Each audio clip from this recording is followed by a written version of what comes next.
They sought solitude, but found something far more terrifying.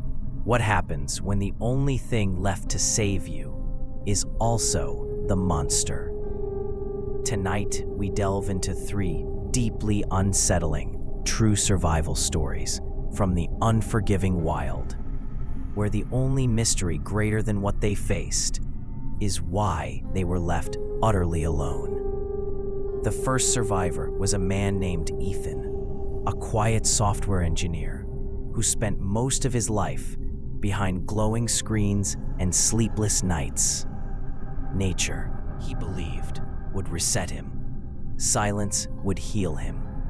So when he booked a solo hiking trip deep into a remote pine forest in the Pacific Northwest, he told friends it was just a weekend of peace. No signal, no people, no noise. But in the weeks leading up to the trip, Ethan had the same dream over and over. In it, he ran through endless trees while something followed him, not rushing, not breathing, only waiting. Every time he screamed for help, the forest answered back with his own voice, slightly late, slightly wrong. He woke each night drenched in sweat, heart pounding, convinced the dream meant nothing. Just stress, he told himself. Still, on the morning he left, a final detail unsettled him. As he locked his apartment door, he swore he heard his name whispered from behind him. Soft, patient, familiar. The trailhead was empty when Ethan arrived. Tall pines stretched endlessly, their needles muting every footstep. At first, the hike was peaceful. Birds called in the distance. Sunlight filtered through branches like cathedral windows, and the air smelled clean, sharp with sap and cold earth. But by late afternoon, the forest changed. The birds stopped. No wind moved the treetops. Even his footsteps felt too loud, like they didn't belong. Then came a smell that made him pause mid-step, metallic and sharp, like ozone after a lightning strike, mixed with something rotting beneath it. Ethan checked his map. According to it, the trail should have curved west. Instead, it vanished into a wall of trees. That's when he felt it. The sensation of being watched, not from one direction, but everywhere. His skin prickled, as if unseen eyes were pressing against him. He laughed nervously, calling out, "Hello?" just to break the silence. A few seconds passed. Then the forest answered. "Hello," a voice whispered back. It was his voice, same tone, same hesitation, but distorted, like it had traveled through something wet and hollow before reaching him. Ethan froze.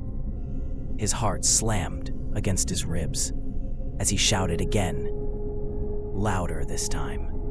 "Is someone there?" The echo returned. Closer. "Is someone there?" Panic set in. He told himself it was acoustics, cliffs, trees playing tricks. But the echo didn't fade, like sound should. It lingered, waited, as if listening. He tried to retrace his steps, but the forest no longer made sense. Familiar landmarks vanished. Every direction looked identical. As daylight bled into dusk, the smell grew stronger, heavier, coating his throat. Then he heard footsteps.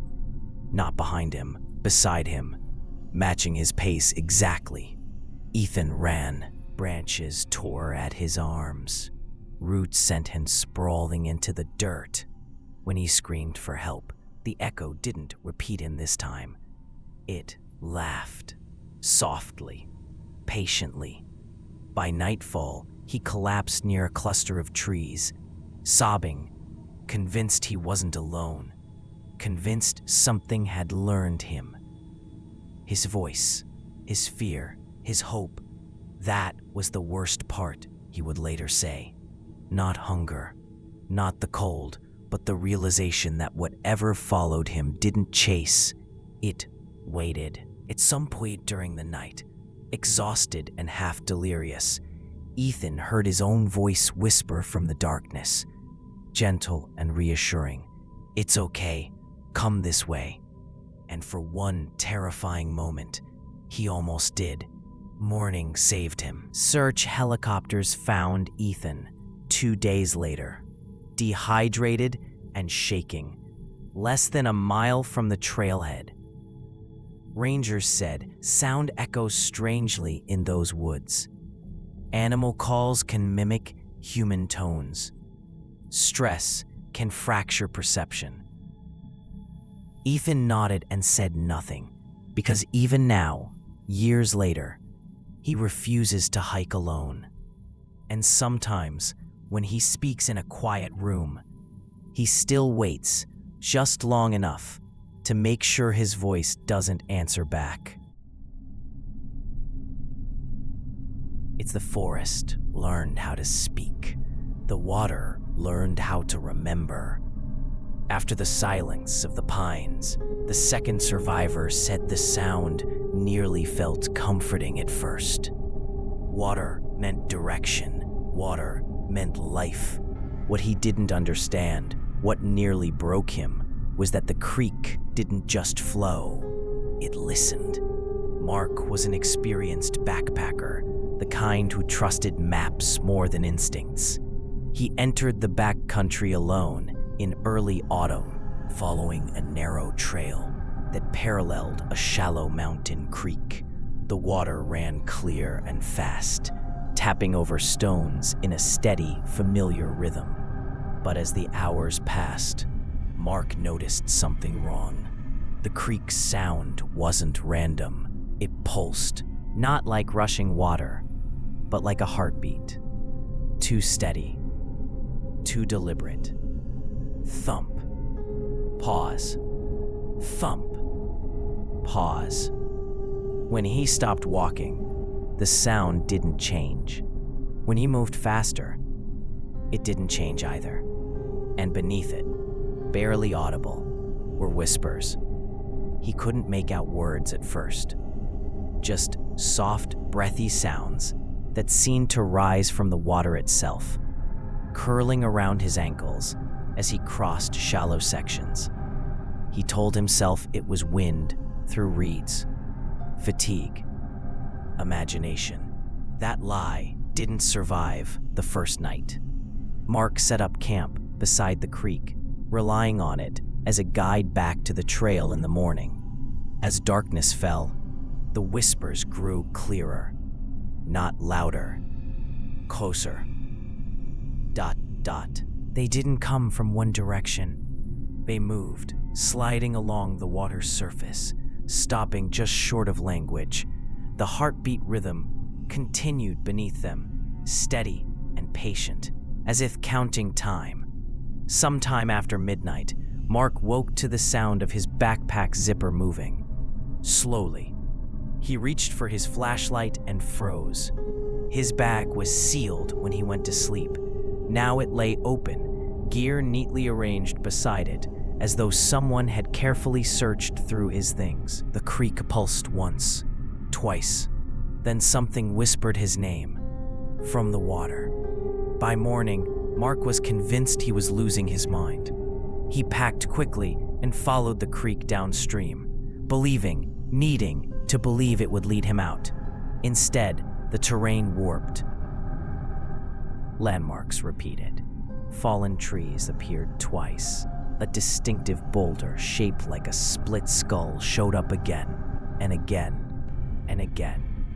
The creek curved endlessly, never widening, never narrowing, always close enough to hear, always whispering. At some point, Mark noticed his equipment shifting when he wasn't looking. His knife moved from his belt to the ground. His compass spun uselessly, trembling as if reacting to something beneath the soil. Once, he turned around to find his footprints leading not behind him, but into the creek. Panic drove him to desperation. He began building small rock markers along the bank, forcing himself to acknowledge time and space. But when he returned hours later, the stones were rearranged, stacked into crude, uneven towers, pointing back toward the water. The whispers grew clearer. "Stay. Rest. You're safe." The heartbeat quickened. Days blurred. Hunger gnawed at Mark's thoughts. He stopped trusting his senses, then stopped trusting himself. The creek's rhythm began syncing with his pulse. He caught himself speaking back to it, begging, arguing, apologizing. One night, half delirious, Mark followed the whispers into the water. It was freezing. The current tugged at his legs like hands. Beneath the surface, shadows shifted against the stones, writhing just out of focus. The whispers turned sharp, urgent, overlapping until they became a chorus. That's when Mark did the only thing that saved him. He screamed, not at the creek, but at himself. He smashed his compass against a rock, breaking the glass. He scattered his supplies, destroyed the patterns, refused to follow the water any longer. Bleeding, shivering, and disoriented, he stumbled uphill, away from the sound. The whispers screamed back. Mark was found 4 days later by search and rescue, collapsed miles from the creek, suffering from dehydration and hypothermia. He survived. Authorities blamed exposure, auditory hallucinations, stress-induced psychosis. Mark doesn't argue, but he refuses to drink from running water, because sometimes, late at night, when the house is quiet, he hears it again, that steady rhythm. Thump, pause, thump, waiting, listening. The third survivor insists that the wilderness didn't just notice him. It chose him. Caleb Moore went deeper into the desert backcountry than anyone advised. No trails, no markers, just scorched earth, jagged stone, and a sky so wide it felt oppressive. He told friends he wanted to test himself against nature. What he didn't tell them was the recurring feeling he'd had for weeks before the trip, the certainty that something ancient was waiting for him, and had been for a very long time. On his second night alone, Caleb built a small fire at the base of a rock formation. The darkness beyond the flames felt thicker than it should have been, as if the firelight wasn't pushing it back, only holding it at bay. Every sound carried too far. His own breathing echoed against the stones, slow and heavy, like something else was breathing with him. That's when he noticed the shadow. It stood just beyond the reach of the firelight, taller than a man, impossibly still. It didn't move when the flames flickered. It didn't cast a shadow of its own. It simply existed, as though the darkness itself had risen to watch him. Caleb told himself it was exhaustion, heat, dehydration. He stared directly at it, waiting for it to break apart into rocks or smoke. It didn't. When he shifted his gaze, it shifted too, always remaining at the edge of the light, never closer, never farther. The longer he watched it, the weaker he felt. His limbs grew heavy. His thoughts slowed. Even fear felt distant, as if it were being pulled out of him. That night, the sounds began. Low, hollow vibrations rolled through the ground beneath him. Not footsteps, not wind. Something deeper, older. The fire cracked loudly, throwing sparks into the air, and for a moment the shadows stretched, bending unnaturally across the stone. Caleb fed the flames until his hands burned, terrified of what might happen if the fire died. By morning, he was exhausted beyond reason. He hadn't slept. He hadn't moved. The shadow was gone, but the feeling remained, like part of him had been left behind in the dark. Over the next 2 nights, it returned, always watching, always draining. Caleb stopped trying to leave. Every attempt to pack up filled him with crushing weakness, as though the land itself rejected the idea of his escape. Instead, he stayed by the fire, clinging to its warmth like a lifeline.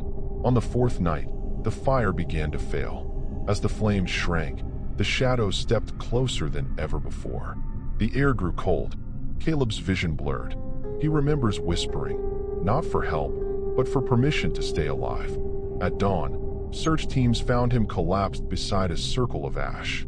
No footprints surrounded the camp. No signs of struggle. Caleb survived, but he says something followed him back.